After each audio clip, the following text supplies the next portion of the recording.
Hello guys, तो कैसे हैं आप सभी लोग। स्वागत है आप सभी का लूसीफर एक्सप्लेन चैनल में। तो गाइस, पिछले एक हफ्ते से मेरी तबीयत काफी खराब है, इसी वजह से वीडियो रेगुलर नहीं आ पा रही। और अगर आप लोग को मेरी वॉइस खराब आ रही हो तो 2-4 वीडियो तक मैनेज कर लेना। चलिए स्टार्ट करते हैं। लास्ट एपिसोड में अपन सभी ने देखा था जेयुन बताता है जैकी रियलिटी में एक डॉग है। ये बात सुन के लुओ काई काफी शौक रह गया होता है और कुछ भी नहीं बोल पा रहा होता। लुओ काई को इतना परेशान देख के जेयुन बोलता है मुझे कुछ काम है और मैं यहाँ से जा रहा हूँ। हम देखते हैं लुओ वूमिंग को, जो कि बोलता है लुओ काई क्या तुम मेरे साथ चलोगे, मेरे पास तुम्हारे लिए काफी अच्छी अपॉर्चुनिटी है। लुओ काई उसके पीछे पीछे जाने लगता है और बोलता है आखिर तुम्हारे साथ के पास और क्या अपॉर्चुनिटी हो सकती है। उसके बाद हमें लुओ वूमिंग के रेसिडेंस का सीन दिखाया जाता है। लुओ वूमिंग ने लुओ काई के लिए एक पिल निकाल के दी होती है। लुओ काई बोलता है आखिर ये पिल क्या है, कहीं इसके अंदर पॉइजन तो नहीं। लुओ वूमिंग बोलता है बिल्कुल भी टेंशन मत लो, अगर इसके अंदर पॉइजन होता तो मैं तुम्हें कभी भी नहीं देता, क्योंकि वैसे भी तुम मेरे काफी अच्छे दोस्त हो। ये एक एनलाइटमेंट पिल है जो कि तुमने शायद से आज से पहले देखी होगी। लुओ काई बोलता है क्या तुम बिल्कुल सच बोल रहे हो। लुओ वूमिंग बोलता है एक बार ट्राई करके देखो, फिर तुम मेरी बात मान जाओगे। ऐसे ही लुओ काई उस पिल को खाता है। वो काफी शौक रह गया होता है। लुओ काई वहीं पे बैठ के कल्टीवेट करना स्टार्ट कर देता है। 20 मिनट बाद लुओ काई वापस से उठता है और वो काफी खुश होता है। लुओ वूमिंग बोलता है मैंने कहा था ना ये काफी बढ़िया पिल है। ये सारी पिल भी हमको जेयुन ने प्रोवाइड करी है। लेकिन काफी अजीब बात ये है कि उसने 70 पिल हमको दी, वहीं 20 पिल अपने डॉग के लिए रख दी। और तुम्हें पता है ओल्ड सिया ने स्टार सोल सेट को ज्वाइन कर लिया। इस वजह से जेयुन ने उसको 9 लीफ सोल रिटर्निंग हर्ब दी है। वहीं बात की जाए ओल्ड बाय की, जिसको मेरी बेटी का ध्यान रखने के लिए भेजा गया था, तो स्टार सोल सेट के अंदर आके बस चुका है और वहां से आने को तैयार नहीं। तभी हम देखते हैं लुओ काई पीछे की तरफ घूम जाता है और वापस जाने लगता है। लुओ वूमिंग बोलता है अभी तक मैंने ड्रिंक भी नहीं किया, तो आखिर तुम कहाँ जा रहे हो। लुओ काई बोलता है आखिर यहाँ पे ड्रिंक करने के लिए क्या बचा है। देखते हैं लुओ काई वहाँ पे काफी चिढ़ रहा होता है। लुओ वूमिंग बोलता है हम तो बस यहाँ पे बात कर रहे हैं, आखिर तुम इतना गुस्सा क्यों हो रहे हो। लुओ काई बोलता है मैं इस दुनिया के अंदर बिल्कुल अकेला हूँ, तुम्हें छोड़कर मेरी कोई फैमिली भी नहीं है। मैंने यहाँ पे शादी कर ली होती तो मेरी भी तुम्हारी तरह बेटी होती। लुओ वूमिंग बोलता है कोई बात नहीं, मैं तुम्हारा फैमिली मेंबर हूँ, तुम्हें यहाँ पे अकेला फील करने की बिल्कुल भी जरूरत नहीं। लुओ काई बोलता है यही वजह है कि मैं स्टार सोल सेट को ज्वाइन करने के लिए जा रहा हूँ, कि मैं वहाँ का एक एल्डर बन जाऊँ और मेरे पास भी एक घर हो। उसके बाद हम देखते हैं लुओ काई काफी स्पीड से वहाँ से निकल जाता है। लुओ वूमिंग बोलता है इसका मतलब तुम भी यहाँ पे अपॉर्चुनिटी का फायदा उठाना चाहते हो, तुम्हारे अंदर बिल्कुल भी शर्म नहीं है। लुओ काई फटाफट से वापस आओ। लुओ वूमिंग चिढ़ते हुए बोलता है आखिर यहाँ पे किसने बोला था कि वो कोई भी सेट को ज्वाइन नहीं करेगा। आखिर यहाँ पे किसने बोला था कि उसको फ्रीडम चाहिए और वो एक जगह पे नहीं रह सकता।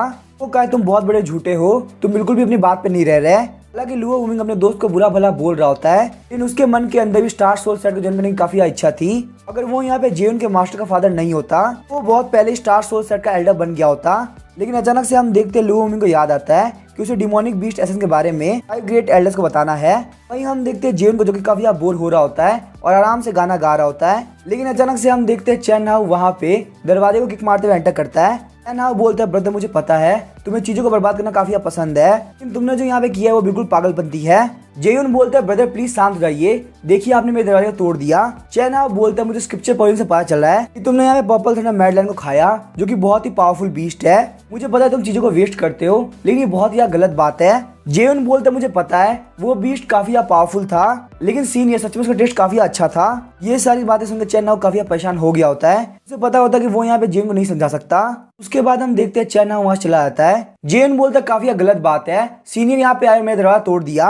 और उसके बाद वो इस दरवाजे को ठीक किए बिना चले गए। उसके बाद हम देखते हैं जेयुन वहाँ पे उस दरवाजे को ठीक कर देता है, लेकिन इससे पहले जेयुन वहाँ पे सो पाता दरवाजे को वापस से कोई तोड़ देता है। इस बार यहाँ पे 5th एल्डर चेन सान आए होते हैं। चेन सान बोलता है जेयुन कहीं तुम सोए तो नहीं। जेयुन को पता होता है आखिर यहाँ पे चेन सान क्यों आए हैं। चेन सान को पर्पल थंडर मैड लाइन का एसेंस के 10 ड्रॉप दे देता है। चेन सान काफी स्पीड से 10 ड्रॉप को ले लेता है। चेन सान बोलता है एल्डर जेयुन आपको डिस्टर्ब करने के लिए प्लीज मुझे माफ कर दीजिए, अगर आपको यहाँ पे किसी भी चीज की जरूरत हो तो प्लीज मुझे बोल दीजिएगा। उसके बाद हम देखते हैं वो काफी स्पीड से वहां चला जाता है। जेयुन वहाँ पे टूटे हुए दरवाजा देख के सोचता है अब मैं इसको ठीक नहीं करने वाला, मैं अब यहाँ पे इस कमरे को ही चेंज कर देने वाला हूँ। उनको चेंज करने के बाद जेयुन वहाँ पे आराम सो पाता है। नेक्स्ट मॉर्निंग हम देखते हैं जेयुन बोलता है अब टाइम आ चुका है आज के ट्रेजर देखने का। जेयुन जब सिस्टम को ओपन करता है तो वो देखता है वहाँ पे 100 लकड़ियों का एक बंडल होता है, जो कि 10,000 साल पुराने डार्क गॉड ब्लैक ट्री का है। इसके अंदर जो खुशबू निकलती है वो लोगों को काफी शांत कर देती है। अगर आप इसकी खुशबू के अंदर ट्रेनिंग करते हो तो वो आपको डबल इफेक्ट देता है। जेयुन बोलता है काफी कमाल की बात है, ये मुझे सोने में और ज्यादा हेल्प करेगा। हम देखते हैं ग्रेट एल्डर्स को जिन्होंने जेयुन के ऊपर ध्यान रख रखा होता है। वो एल्डर्स बोलते हैं कुछ दिन ऑब्जर्व करने का हमें पता चला है जेयुन के पास में हर मॉर्निंग नए नए ट्रेजर होते हैं। स्टार सोल सेट के अंदर जेयुन ने सुबह सुबह ही अपने डॉग को अंडरवर्ल्ड स्वॉर्ड इंटेंट दे दी थी। और वहीं स्टार एक्सट्रीम सेट के रास्ते में उसने बहुत सारे हाई क्वालिटी के स्पिरिचुअल स्टोन फेंके। वहीं अगर बात की जाए कल की तो उसने पर्पल थंडर मैड लाइन को खाया। इंसिडेंट भी लगभग मॉर्निंग में ही हुआ था। लुओ वूमिंग बोलता है जिस हिसाब से मैं जेन को जानता हूँ, अगर जेन सुबह सुबह ट्रेजर वेस्ट ना करे तो उसको बिल्कुल मजा नहीं आता। बाकी सारे एल्डर्स बोलते तुम्हारी बातें सुनने में काफी ठीक लग रही है। अभी लुओ वूमिंग के पास में काफी अच्छी खुशबू आती है, वहाँ पे थोड़ी देर के लिए बहुत ज्यादा शांत हो गया होता है। ग्रेट एल्डर बोलते ये खुशबू बिल्कुल भी सिंपल नहीं है, ये माइंड को शांत करने वाली फ्रेग्रेंस है जो कि बहुत ही पुरानी लकड़ी से बाहर निकलती है। यहाँ पे इस ट्रेजर का मिलना बिल्कुल इम्पॉसिबल है। अचानक से हम देखते हैं जेन के इस रूम का भी दरवाजा टूट गया होता है। जेन पीछे घूमते हुए काफी चिढ़ता है, बोलता है आखिर तुम लोग को मेरे दरवाजे से क्या दिक्कत है, तुम लोग बार बार क्यों तोड़ देते हो। वहीं हम देखते हैं ग्रेट एल्डर काफी जोर की सांस लेते हुए बोलते हैं सच में ये वही है। जेन जब देखते हैं वहाँ पे लुओ वूमिंग और बाकी सारे एल्डर आ रखे हैं तो काफी शॉक हो गया होता है। जेन बोलता है आखिर आप सारे लोग यहाँ पे क्या कर रहे हो। लुओ चैनचिंग बोलता है आखिर ये लकड़ियाँ कौन सा स्पिरिचुअल ट्री की है, के अंदर से काफी अच्छी खुशबू आ रही है जो कि माइंड को काफी शांत करती है। जेन बोलता है ये यहाँ पे 10,000 साल पुराने डार्क गॉड ब्लैक ट्री की है। लुओ चैनचिंग बोलता है अच्छा 10,000 साल पुराने डार्क गॉड ब्लैक ट्री, ये काफी अच्छा स्पिरिचुअल ट्री है। लेकिन अंदर से लुओ चैनचिंग काफी गुस्सा हो गया होता है। जेन आखिर यहाँ पे क्या कर रहा है, ये 10,000 साल पुराना डार्क गॉड ब्लैक ट्री है। जेन बोलता है क्या आप श्योर है कि एक नॉर्मल ट्री है। वही हम देखते हैं जेन सोचता है 10,000 साल पुराना डार्क गॉड ब्लैक ट्री ये उतना भी स्पेशल नहीं है, मेरे पास जो भी लग्जरियस आइटम थे ये उनके मुकाबले कुछ भी नहीं। उनके रिएक्शन से पता चल रहा है कि ये नॉर्मली मिल जाता है। इस तरीके से ये सारे एल्डर मेरी वेल्थ तो काफी कम समझने लगेंगे। लेकिन जेन को नहीं पता होता कि उन सारे ग्रेट एल्डर्स की हालत काफी खराब है। जेन को वहाँ पे हर एक लकड़ी का यूज करता हुआ देख के वो चैनचिंग का दिल टूट रहा होता है, क्योंकि वो सारी लकड़ियाँ काफी धीरे धीरे जल रही होती है। इसलिए जेन वहाँ एक फायर ट्रे लेके आता है। लुओ वूमिंग बोलता है यहाँ पे लगभग 100 लकड़ियाँ है। लुओ चैनचिंग और बाकी सारे एल्डर काफी परेशान हो गए होते हैं। वो लोग बोलते हैं 10,000 साल पुराने डार्क गॉड ब्लैक ट्री का है और ये यहाँ पे ऐसे ही से वेस्ट कर रहा है। सारी लकड़ी को जलाने के बाद में जेन वहाँ पे आराम जाके सो आता है। वो चैनचिंग अंदर से काफी गुस्सा हो रहे होते हैं कि जेन ने यहाँ पे सिर्फ और सिर्फ सोने के लिए 100 इतनी प्रीसियस रेयर लकड़ी को वेस्ट कर दिया। लेकिन बाहर से वो वहाँ पे स्माइल कर रहे होते हैं। उसके बाद हम देखते हैं वो सारे ग्रेट एंसेस्टर वहाँ से निकल गए होते हैं। आने के बाद लुओ चैनचिंग काफी जोर जोर चिल्ला रहा होता है। इतना चिल्लाने की वजह से फाइनली उसका गुस्सा शांत हो जाता है। सेकंड ग्रेट एल्डर बोलता है 10,000 साल पुराने डार्क गॉड ब्लैक ट्री की बात छोड़ो, मैंने यहाँ पे 5,000 साल पुराने डार्क गॉड ब्लैक ट्री को भी नहीं देखा। लुओ चैनचिंग बोलता है जहां तक मुझे लगता है वो उस ट्री के कोर से बना हुआ है, खासकर तब जब वो ट्री काफी यंग होगा। लेकिन चलो कोई बात नहीं, हम यहाँ पे कुछ भी नहीं कर सकते। वैसे भी ये सारे ट्रेजर जेन के हैं, वो उनको रखे या वेस्ट करे, इससे हमारा कोई भी लेना नहीं है। मैं यहाँ पे वापिस नहीं आने वाला। ये सब देख के मुझे काफी बुरा लग रहा है। ये बहुत अच्छी बात है कि जेन हमारे सेट के अंदर है, लेकिन उसकी वेस्ट करने की आदत मुझे बिल्कुल पसंद नहीं। लुओ वूमिंग बोलता है हम लोग को यहाँ पे ऐसी रिएक्ट करने की जरूरत नहीं। अगर हम लोग जेन को चेंज नहीं कर सकते तो क्यों ना हम लोग अपनी आंखें बंद कर ले। जेन यहाँ पे जो भी चीजें कर रहा है हम उसको आराम से एंजॉय करेंगे। टेंसन बोलता है हाँ ये आइडिया काफी बढ़िया है, मुझे काफी पसंद आया। कई सारे ग्रेट एल्डर मान गए तो बोलते हैं हमें यहाँ पे एंजॉय करना चाहिए। उसके बाद हम देखते हैं वो लोग जेन के गार्डन के अंदर बैठ के मेडिटेट करने लगते हैं। 1 घंटे बाद जेन उठता है और बोलता है यहाँ पे काफी मजा आ गया, मैंने आज से पहले इतनी अच्छी नींद कभी नहीं ली, साथ ही मैंने यहाँ पे पूरी 100 लकड़ी को वेस्ट कर दिया। वही हम देखते हैं आज का टास्क कंप्लीट करने की वजह से जेन को रिवॉर्ड के तौर पे 200 सेम लकड़ियां मिल जाती है। जेन बोलता है सिस्टम आखिर क्या फालतू सा रिवॉर्ड है, तुम मेरे साथ यहाँ पे कोई मजाक कर रहे हो क्या। जेन को काफी गुस्सा आ गया होता है क्योंकि उसे वहाँ वही लकड़ियां मिली होती है। जेन बोलता है ग्रेट एल्डर ने भी यहाँ पे इन लकड़ियों की वैल्यू नहीं करी थी, तुम यहाँ पे मेरी वेल्थ की वैल्यू काफी घटा रहे हो। जेन सोचता है वो यहाँ पे इन सारी लकड़ी को फेंक देगा, लेकिन जैसे ही वो वहाँ बाहर निकलता है वो देखते हैं सारे ग्रेट एल्डर वहाँ पे कल्टीवेट कर रहे हैं। जेन बोलता है ग्रेट एल्डर्स आखिर आप लोग यहाँ पे क्या कर रहे हो। लुओ चैनचिंग बोलता है एक ट्रू कल्टीवेटर कहीं भी कल्टीवेट कर लेता है, रियलिटी में वही बंदा हाईएस्ट कल्टीवेशन तो पहुंच पाएगा जिसको हर जगह कल्टीवेशन करना आता हो। लुओ वूमिंग लुओ चैनचिंग को थम्स अप देता है कि आपने यहाँ पे काफी अच्छी बात कही है। जेन के दिमाग में प्लान आता है कि वो यहाँ पे ग्रेट एंसेस्टर की हेल्प से सारी लकड़ी को वेस्ट करेगा। उसके बाद जेन वहाँ पे लुओ चैनचिंग के सामने सारी लकड़ी को फेंक देता है, काफी स्पीड से अपने रूम के अंदर चला जाता है। ये देख के वो सारे एंसेस्टर काफी शॉक हो गए होते हैं। लुओ चैनचिंग को वहाँ पे काफी भिखारी की तरह फील हो रहा होता है। जेन यहाँ पे 200 लकड़ी को ऐसे पटक के चला गया। जेन यहाँ पे करना क्या चाहता है, तभी हम देखते हैं लुओ वूमिंग बोलता है ग्रेट एल्डर क्या आपको याद है आखिर आपने जेन के सामने क्या बोला था। ने कहा था ये सारी लकड़ियां ठीक है पर उतनी स्पेशल नहीं है। इस सुनने के साथ ही जेन का एक्सप्रेशन काफी चेंज हो गया था। चैनचिंग को भी याद आता है कि उसने सच में जेन से ऐसा बोला था। लुओ चैनचिंग काफी शौक होता है, बोलता है कहीं ऐसा तो नहीं। जेन को लग रहा हो कि ये लकड़ियां काफी लो ग्रेड की है। जेन को लगा कि शायद से ये कचरा है और उसने बाहर ही फेंक दिया। वो चैनचिंग को समझ में नहीं आ रहा होता, इसलिए वो जेन से पूछता है जेन क्या हम इन लकड़ी को रख ले। जेन बोलता है ग्रेट एल्डर प्लीज आप इसको रख लीजिए, अगर मैं यहाँ पे इसको यूज करता हूँ तो ये मेरी वैल्यू काफी घटाएगा। ये सुन के लुओ चैनचिंग काफी खुश हो गया था और बोलता है चलो फटाफट हम लोग वापस चलते हैं। केव माउंटेन में आने के बाद हर किसी को वहाँ 20-20 लकड़ियां मिली होती है। लुओ वूमिंग बोलता है ग्रेट एल्डर आखिर मेरा शेयर कहाँ है, मैंने भी यहाँ पे काफी मेहनत करी है। लुओ चैनचिंग बोलता है लुओ वूमिंग तुम्हें यहाँ पे कुछ भी नहीं मिलने वाला, चलो फटाफट से बाहर निकल जाओ। लुओ वूमिंग बोलता है मैंने भी यहाँ पे सेम मेहनत करी थी लेकिन मुझे आखिर 10 लकड़ियां भी क्यों नहीं मिली। तभी हम देखते हैं चैन सान अपने पास से एक भिखारी का आउटफिट बाहर निकालता है। वो बोलता है ब्रदर क्यों ना हम लोग भिखारी बन जाए, हम लोग जेन के घर के पास सुबह सुबह जाके बैठ जाएंगे और जो भी कचरा वो फेंकेगा उसको हम जाके ले लेंगे। ये सुनने में काफी अजीब लगे, लेकिन अगर भिखारी बनने में इतने सारे ट्रेजर मिलेंगे तो मुझे इसमें कोई भी दिक्कत नहीं है। बाकी सारे एल्डर भी बोल रहे होते हैं जेन के सामने भिखारी बनना अमीर बनने का सबसे अच्छा तरीका है। लुओ चैनचिंग जानता था कि वो सारे लोग इसीलिए भिखारी बनना चाहते हैं कि जेन यहाँ पे ट्रेजर को वेस्ट ना करे। लुओ चैनचिंग बोलता है लुओ वुमिंग मैं जानता तुम खिड़की के बाहर हो, ये बात तो पता ही होगी कि जेन गन हेवनली लॉर्ड बैटलफील्ड के जा रहा है, तुम यहाँ पे ध्यान रखना कि जेन को एक खरोच भी ना आ पाए। लुओ वुमिंग बोलता है बिल्कुल भी टेंशन मत लीजिए, मैं इस बात का पूरा ध्यान रखूंगा। नेक्स्ट डे हम देखते हैं जेन उठता है और अपने सिस्टम को चेक करता है। जेन को वहाँ पे सेकंड क्लास के 9th रैंक अर्थ प्रिजन तलिस्मान के 10,000 सेट मिले होते हैं। इसकी हेल्प से जेन एनिमीज को और देन प्रिजन में ट्रैप कर सकता है। जेन सोचता है ये रिवॉर्ड सुनकर काफी बढ़िया लग रहा है, पक्का से कल वाले रिवॉर्ड से काफी बढ़िया है, मुझे लगता है मुझे इसको वेस्ट नहीं करना चाहिए, ये मेरे हेवनली लॉर्ड बैटलफील्ड में काफी काम आ सकता है।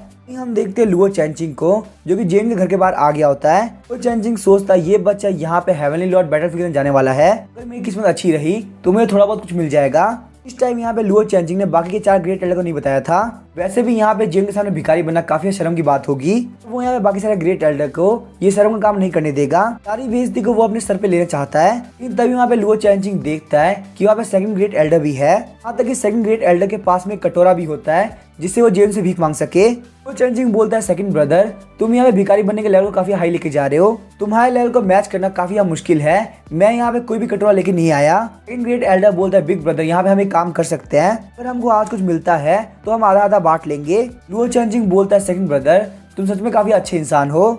तभी हम देखते हैं लुओ चैनचिंग बोलता है वो देखो दूर से वहाँ पे शायद से थर्ड ब्रदर खड़ा है। हम देखते हैं थर्ड ब्रदर के हाथ में भी एक टूटा हुआ कटोरा होता है। बोलता है बिग ब्रदर अगर मैं आप लोग को ज्वाइन करूँ तो इसमें कोई दिक्कत तो नहीं है ना। तो सारे लोग एक दूसरे को देख के काफी एम्बेरस हो गए होते हैं। अभी वो लोग एक दूसरे को देख रहे होते हैं, तभी हमें वहाँ पे एक लड़की का पैर दिखाया जाता है। लड़की के पैर को देखने के बाद उन तीनों को ही नाक से खून आने लगता है। वो लोग बोलते हैं आखिर तुम कौन सा प्लान यूज कर रही हो, इस तरीके से तो हमारा प्लान बिल्कुल फेल हो जाएगा। हम देखते हैं वो होती है फोर्थ एल्डर जिसने काफी अजीब कपड़े पहन रखे होते हैं। फोर्थ एल्डर को देख के वो सारे लोग बोलते हैं फोर्थ एल्डर आज के बाद ऐसा कभी मत करना, हम लोग यहाँ पे तुमको देख के काफी डर गए थे। फोर्थ एल्डर बोलते हैं मुझे नहीं लगा था कि यहाँ पे बाकी सारे एल्डर भी होंगे। लुओ चैनचिंग वहाँ पे इधर उधर देखने लगता है और बोलता है अब क्योंकि यहाँ पे फोर्थ एल्डर आ चुकी है तो फिफ्थ एल्डर भी आसपास ही होगा। फोर्थ एल्डर बोलते लेकिन वो तो यहाँ बहुत पहले आया था। वही हम देखते हैं फिफ्थ एल्डर चैन सान को वहाँ पे गार्डन के अंदर होता है, वो वहाँ पे बहुत ही पहले आ गया होता है, तो वहाँ पे बाकी सारे लोग के मुकाबले प्रोफेशनल भिखारी लग रहा होता है। वो चैनचिंग बोलता है फिफ्थ एल्डर आखिर तुम इस लेवल तक क्यों चले गए, यहाँ पे हम सारे लोग सिर्फ और सिर्फ भीख मांग रहे हैं। वही हम देखते हैं लुओ वुमिंग को जो कि उस तरफ आ रहा होता है। लुओ वुमिंग बोलता है मुझे यहाँ पे जेन के उठने से पहले जाना होगा ताकि यहाँ पे मेरा थोड़ा फायदा हो सके। लेकिन जब वहाँ पे लुओ वुमिंग देखता है कि बाकी सारे ग्रेट एल्डर क्या करे तो वो काफी शौक रह गया होता है। फोर्थ एल्डर बोलते हैं देखो यहाँ पे लुओ वुमिंग भी आ चुका है। हम देखते हैं चैन सान बोलता है क्या तुम्हें भी यहाँ पे कटोरा चाहिए। ये सब देख के लुओ वुमिंग काफी शौक हो गया होता है। वो बोलता है मैंने यहाँ पे कुछ भी नहीं देखा। वो काफी स्पीड से वापस जाने लगता है। तो भरोसा नहीं हो रहा होता कि ये वही ग्रेट एल्डर्स है जो कि अपने पैड में रहा करते थे। जैसे ही वहाँ पे जेन गेट खोलता है वो काफी शौक रह गया होता है। उसके सामने वहाँ पे ग्रेट एल्डर्स लाइन से भिखारी बन के बैठे होते हैं। सभी के हाथ में टूटा हुआ कटोरा होता है। इन सोच रहा था आखिर यहाँ पे ये सारे ग्रेट एल्डर क्या कर रहे हैं, ये लोग यहाँ पे टेस्ट करना चाहते हैं कि आखिर मेरा दिमाग किस तरह से काम करता है। लगता है यहाँ पे सारे ग्रेट एल्डर चाहते हैं कि मैं उनमें से एक को चूज करूं, लेकिन यहाँ पे कौन भिखारी की बेस्ट एक्टिंग कर रहा है। जेन वहाँ पे एक एक करके सारे ग्रेट एल्डर को देखता है, सारे लोग को देखने के बाद डिसाइड करता है कि आखिर वो यहाँ पे किसको चूज करेगा। वो वहाँ पे फिफ्थ एल्डर चैन सान कटोरे के अंदर डीमन बीस्ट के ब्लड एसेंस का 10 ड्रॉप डाल देता है। जेन सोचता है मैंने यहाँ पे सबसे अच्छे भिखारी को चूज किया है, इनको देख के कोई भी बोल सकता है कि इनसे अच्छा भिखारी दुनिया में कोई भी नहीं होगा। मैं इतना अच्छा डिसाइपल हूँ कि मैंने ये 10 ड्रॉप खुद के पास डोनेट करी है। उसके बाद हम देखते हैं जेन वहाँ पे लुओ वुमिंग को ढूंढने के लिए चला जाता है। जेन के जाने के बाद चैन सान काफी जोर जोर से हंसने लगता है। चैन सान बोलता मुझे ये बात पता थी कि मैं यहाँ पे सबसे ज्यादा प्रोफेशनल दिख रहा हूँ, जेन पक्का से मुझे चूज करेगा। अचानक से हम देखते हैं बाकी सारे ग्रेट एल्डर बोलते हैं फिफ्थ एल्डर हमने अच्छे और बुरे टाइम साथ में बिताए हैं, ये बात तो पक्की है कि तुम इस लूट को अपने पास में अकेले नहीं रखोगे। चैन सान सोच रहा होता है अगर मुझे पहले पता होता कि यहाँ पे ये होने वाला है तो मैं बहुत ही पहले यहाँ से भाग गया होता। इसके बाद हम देखते हैं जेन वहाँ पे मेन हॉल के अंदर आ गया होता है। लुओ वुमिंग बोलता है जेन क्या तुम्हें ग्रेट एल्डर मिले थे। जेन बोलता है वो लोग मेरे घर के बाहर कल्टीवेट कर रहे थे, उन लोग का स्टेटस इतना ज्यादा हाई है, उसके बावजूद वो लोग वहाँ भिखारी बनने की एक्टिंग कर रहे थे। उन लोगों ने वहाँ पे कुछ बोला नहीं, पर मुझे पता चल गया कि वो लोग क्या चाहते हैं। उन पांचों एल्डर में से फिफ्थ एल्डर चैन सान सबसे परफेक्ट भिखारी लग रहे थे, इसी वजह से मैंने उनको ग्रेट डीमन बीस्ट की ब्लड एसेंस की 10 ड्रॉप दे दी। हम देखते हैं लुओ वुमिंग सोच रहा होता है लोग अपने माइंड को कल्टीवेट नहीं कर रहे थे, बल्कि वो तुमसे वहाँ पे सबसे भीख मांगने लिए गए थे। आखिर तुम्हें यहाँ पे किसने बोला था कि तुम अपने पास इतने सारे ट्रेजर रखो, तुम्हारे ट्रेजर उनको दिन पर दिन और ज्यादा बदतर बनाते जा रहे हैं।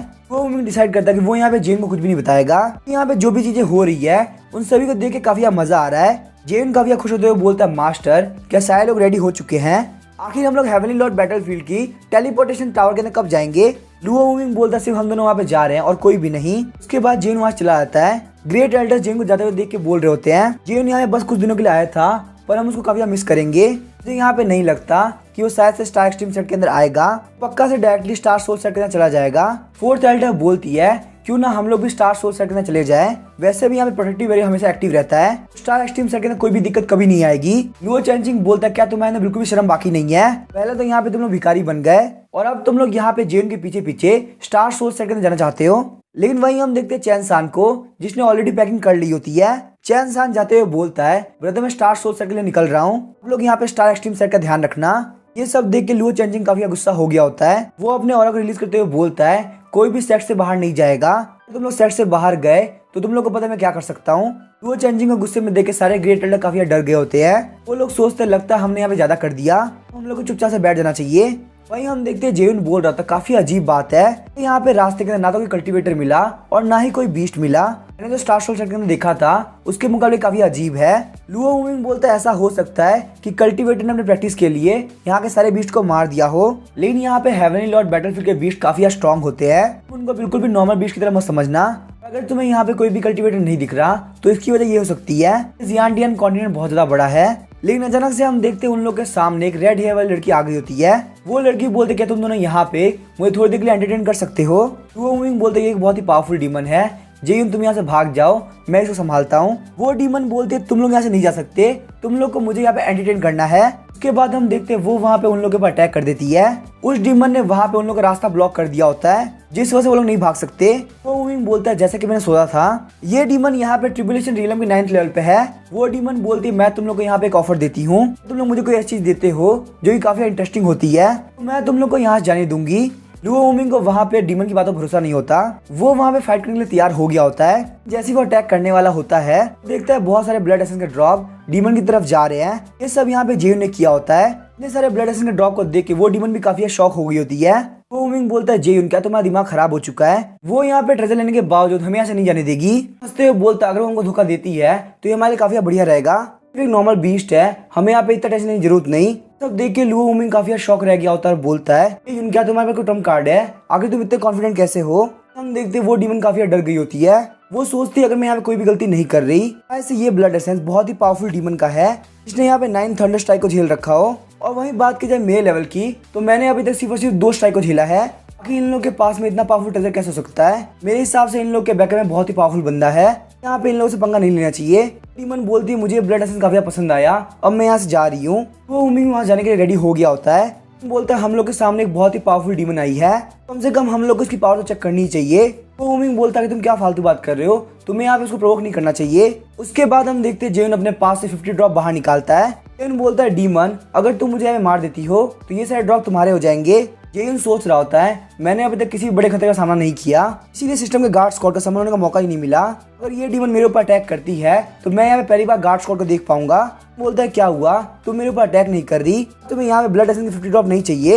इनके बिहेवियर को देख के वो डीमन काफी शॉक हो गई होती है। तो पक्का से भरोसा हो गया होता है कि जेयुन के बैकअप में बहुत ही पावरफुल इंसान है, ना वो यहाँ पे इतने पावरफुल डीमन के सामने इतना फ्लैक्स नहीं कर रहा होता। मैं यहाँ पे कोई भी एक्शन लेती हूँ तो मैं पक्का से मारी जाऊंगी। उसके बाद हम देखते हैं वो डीमन अपने ट्रू फॉर्म में आ जाती है। उसका ट्रू फॉर्म होता है एक मेंटिस डीमन का। जेयुन बोलता है, ये क्रिएचर यहाँ पे काफी कूल लग रही है। लुओ वूमिंग बोलता है, ये जो डीमन है ये ब्लड थर्स्टी मेंटिस, ब्लड के सप्लाई के साथ ये लगातार पावरफुल होती आती है, क्रिएचर को हैंडल करना काफी मुश्किल होता है। उसके बाद हम देखते हैं वो मेंटिस डीमन वहाँ पे काफी स्पीड से भाग जाती है। दूर एक सेफ जगह पे आने के बाद मेंटिस डीमन बोल रही होती है कि वो लोग यहाँ पे क्या सोच रहे थे कि मैं उन लोगों से फाइट करूंगी, उन लोगों ने यहाँ पे इतने पावरफुल डीमन को मार रखा है, उनसे फाइट करना काफी बेकार रहता। ब्लड एसेंस के ड्रॉप को सेफ रखने के लिए मेंटिस डीमन ने उस ड्रॉप को बास्केटबॉल के बीच में रख दिया होता है। लेकिन हम देखते हैं जेयुन काफी स्पीड से उसकी तरफ आ रहा होता है। बोलता है, मेंटिस डीमन आखिर तुम्हारी हिम्मत कैसे मुझे भागने की? जेयुन को अपनी तरफ आता हुआ देख के वो डीमन काफी शॉक हो गई होती है। जेयुन ने अपने पास से बहुत सारे स्पिरिचुअल शॉट निकाले होते हैं, वो वहाँ पे लुओ वूमिंग को फुली चार्ज कर सके।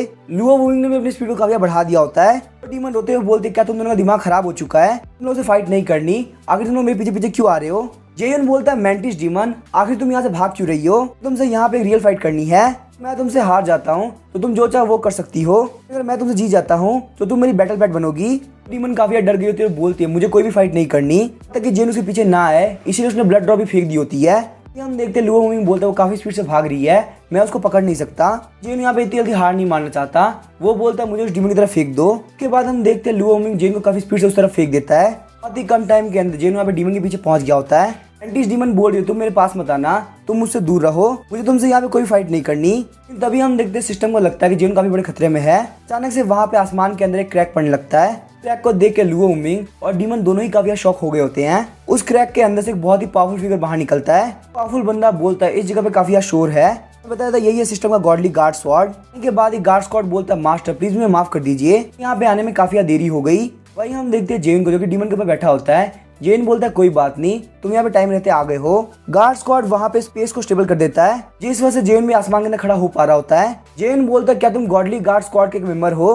वो गार्ड स्क्वाड बोलता है अभी आगे पर जितना बड़ा खतरा है उसके हिसाब से मैं अकेला काफी हूँ। हमारी जो गार्ड स्क्वाड है उसके अंदर हजारों लोग हैं, अगर आगे पर बहुत बड़ा खतरा होता तो हम सारे लोग स्पेस को क्रैक करके आ जाते। उसके बाद हम देखते हैं गार्ड स्क्वाड मेंटिस डीमन की तरफ देखते हुए बोलता है मास्टर क्या आप चाहते हैं कि मैं इस डीमन को मार दूं? मेंटिस डीमन बोलती है प्लीज मुझे माफ कर दो, मुझसे बहुत बड़ी गलती हो गई, आज के बाद तो मैं मास्टर के सामने कभी नहीं आऊंगी। लेकिन सोचता है उसे यहाँ पे डीमन को नहीं मारना चाहिए। बोलता है गार्ड स्क्वाड तुम यहाँ जा सकते हो, अभी के लिए मुझे कोई भी दिक्कत नहीं है, लेकिन अगर ये मुझे खतरा बताना ट्राई करेगी तो तुम प्लीज वापस आना। स्क्वाड बोलता है आपको सर्व करना मेरे लिए काफी इज्जत की बात है कि मास्टर फिर मैं यहाँ चलता हूँ।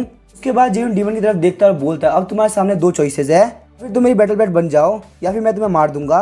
हम देखते हैं डीमन अपने घुटनों पे आते हुए बोलती है मास्टर आज से मैं आपका हर एक कमांड मानूंगी। अचानक से हम देखते हैं जेन के सामने कॉन्ट्रैक्ट आ जाता है। कॉन्ट्रैक्ट के ऊपर जो भी लिखा होता है वो जेन को बिल्कुल भी समझ में नहीं आ रहा होता। वो हुमिंग बोलता है ये है हेवनली लॉर्ड ब्लड कॉन्ट्रैक्ट, तुम अपने ब्लड को इस कॉन्ट्रैक्ट के ऊपर डालते हो तो ये डीमन पूरी तुम्हारे कंट्रोल में हो जाएगी। हम देखते हैं मेंटिस डीमन को देखते हुए जेन अपनी उंगलियों को काट लेता है और उस कॉन्ट्रैक्ट के ऊपर अपना ब्लड ड्रॉप लगा देता है। बोलता है मेरे पास एक बैटल पैट आ गया, ये तो काफी कमाल की बात है। ब्लड को ऑब्जर्व करने के बाद हेवनली लॉर्ड ब्लड कॉन्ट्रैक्ट काम करना स्टार्ट कर देता है। हम देखते हैं मेंटिस डीमन को काफी दिक्कत हो रही होती है, पूरी बॉडी वहाँ पे कांप रही होती है, लेकिन थोड़ी देर बाद हम देखते हैं वो कॉन्ट्रैक्ट सक्सेसफुली हो जाता है। जेन मेंटिस डीमन के पास आते हुए बोलता है आज से मैं तुम्हारा मास्टर हूँ, नाम है वांग जेयुन। जेयुन के मुंह से ये बात सुनने के बाद वो डीमन काफी शर्मा रही होती है। उसके बाद हम देखते हैं लुओ हुमिंग और जेयुन दोनों ही मेंटिस डीमन के ऊपर बैठ गए होते हैं। तो हुमिंग बोलता है मैं ये बात तो जानता हूँ कि तुम हायर रियल्म से आते हो। जेयुन आखिर तुम रियलिटी में हो कौन? इन बोलता है मुझे नहीं पता कि आखिर मैं आपको कैसे एक्सप्लेन करूं। इन मास्टर आपको बस इतना जानने की जरूरत है, मैं मेरी सुप्रीम मास्टर लुओ चैनची को डायरेक्ट डिसाइपल हूँ। लुओ हुमिंग काफी जोर जोर से हंसने लगता है और बोलता है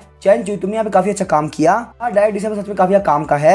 ये देख के जेन सोच रहा होता है लगता है मास्टर के फादर कोई फर्क नहीं पड़ता कि मेरी रियल आइडेंटिटी क्या है। शाम होने के साथ ही जेयुन heavenly lord battlefield teleportation tower में पहुंच गया होता है। इस टावर के पास में बहुत सारे कल्टीवेटर होते हैं। लुओ हुमिंग बोलता है भले हेवनली लॉर्ड बैटलफील्ड काफी खतरनाक जगह है, लेकिन हर एक रियलम के हिसाब से यहाँ पे इंडिपेंडेंट स्पेस है, वैसे बहुत सारे लोग इस बैटलफील्ड में जाते हैं ताकि उन लोगों को बहुत सारी अपॉर्चुनिटी और रिसोर्सेज मिल सके।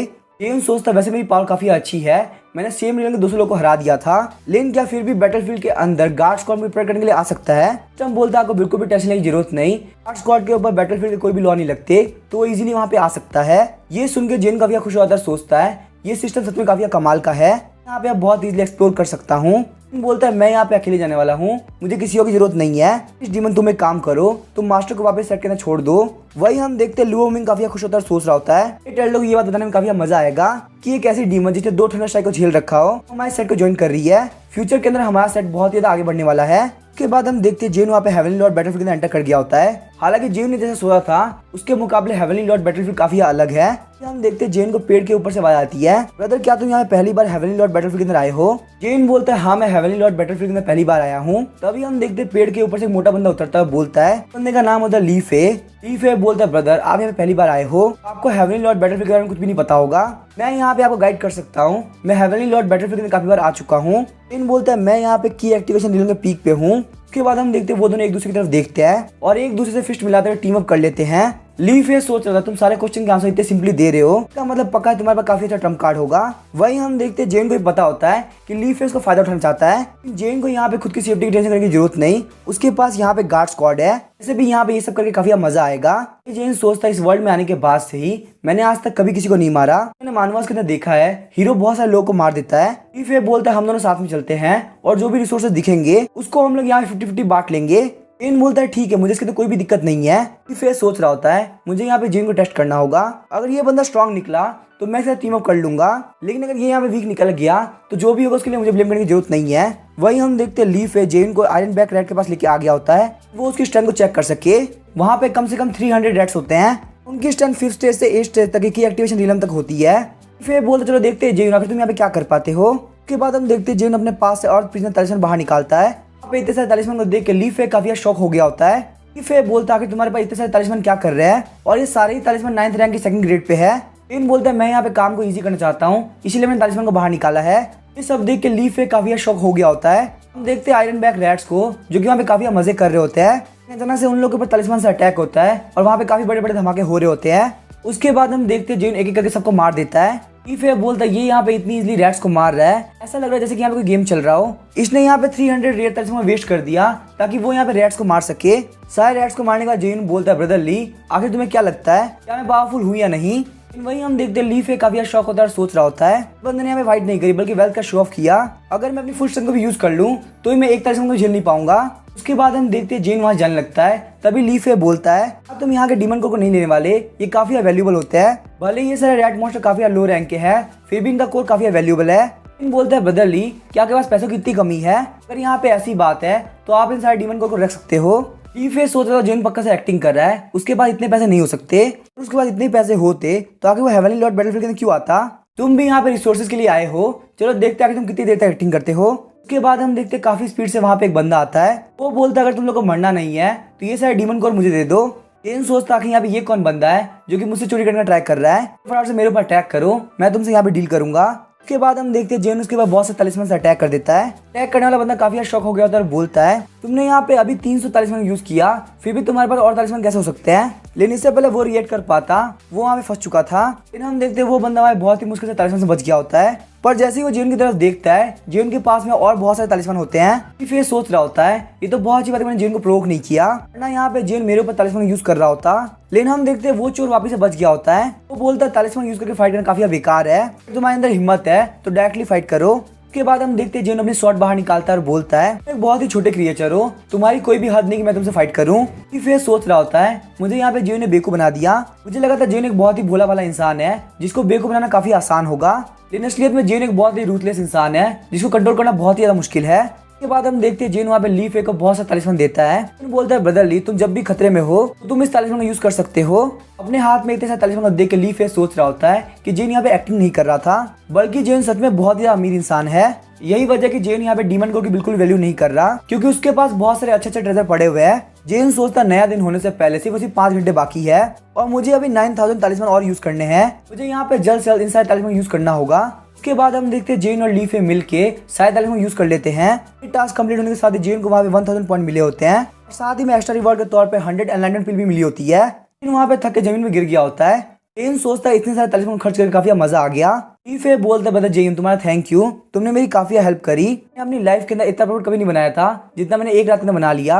जहाँ तक मुझे लगता है जेन किसी मेजर सेट का कोर डिसाइपल है, इसी वजह से इसके पास में इतने सारे ट्रेजर है, मुझे यहाँ पे जेन से बिल्कुल पंगा नहीं लेना चाहिए। जेन बोलता है ब्रदर ली तुमने मेरी काफी हेल्प करी, इसीलिए मैं तुम्हें रिवॉर्ड देना चाहता हूँ, यहाँ पे इस एनलाइटमेंट को खा के कल्टिवेट करो, मैं तुम्हें प्रोटेक्ट करूंगा।